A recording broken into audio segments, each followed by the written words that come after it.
An executive summary all about sexuality and human reproduction and dignity of death and dying. Exploration of sexuality and human reproduction is a complex study that crosses all the biological, psychological, social, and cultural dimensions.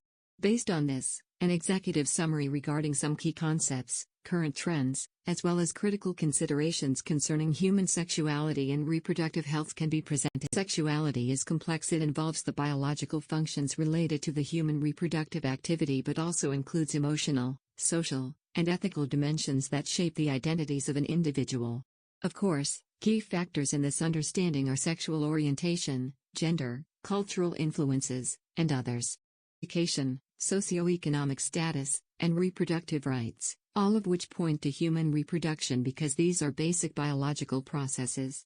Current trends prove that a great deal of improvement is seen in reproductive technologies, changes in societal attitudes regarding family planning, as well as increasing importance to educate on reproductive health and rights among marginalized groups. Dignity in dying. Death, therefore, remains a very sensitive and impressionable aspect where ethical, cultural, and personal dimensions of care at the end of life are touched.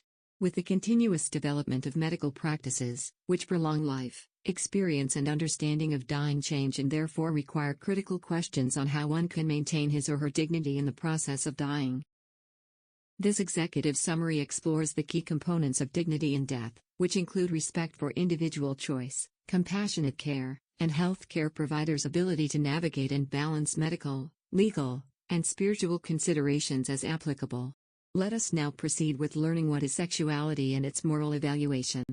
Mom, what is sexuality and what's its moral evaluation? Good question. So according to Quiambao, human sexuality is the totality of experiences, symptoms, attributes, and behavior that characterize the sexual sensation, reproduction and intimacy of Homo sapiens. Since we have defined what is sexuality, we will now proceed with the moral evaluation. Human sexuality.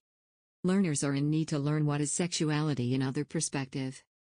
Firstly is the anthropological perspective.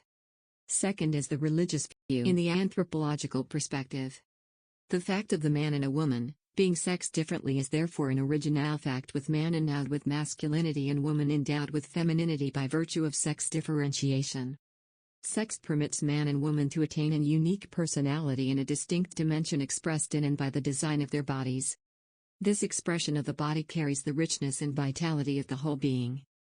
Human sexuality, instead, is the structural conformation of the person that shows a unique personality. Therefore, such structural expression deserves. In Catholic perspective, Catholicism, however, does see sexuality as a gift of God. Noble is its intention, namely the joining of spouses in a lifelong covenant of love and to advance the creation of new life. It finds roots in what is said to be the central belief of Catholicism, that all human beings are created in the image and likeness of God, and therefore, human sexuality has intrinsic dignity and meaning. The Catholic teaching proclaims is that sexuality finds its natural exercise within the relationship of marriage. On this very same point, Catechism Article 1 of the Family Code of the Philippines defined marriage as a special contract of permanent union between a man and a woman entered into in accordance with law for the establishment of conjugal and family life. The marriage of homosexuals overlaps with religious principles as well. Religiously, the majority of churches held old-fashioned perception regarding marriage, sometimes causing opposing thoughts about the sacredness and nature of marriage. This war on values often forces persons living in the LGBTQ+ community into a civil wedlock according to their different perceptions.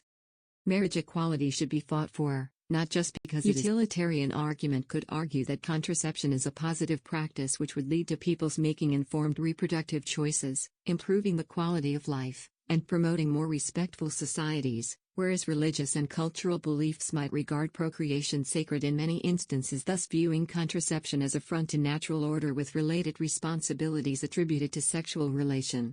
There is, therefore, great complexity in the morality of contraception. The reflection on the dignity of death and dying is doing so to highlight the importance of treating death as a natural process in life, thus worthy of respect and understanding. Autonomy represents one of the seminal ideas around which dignity in death is built, hence entitling an individual to choose end-of-life interventions or even refuse medical interventions. That dignity is highly impacted by societal attitudes toward death, which, in many cultures. And now that we have learned the major topics for today, it's time to say grace and pack our things before we end our session.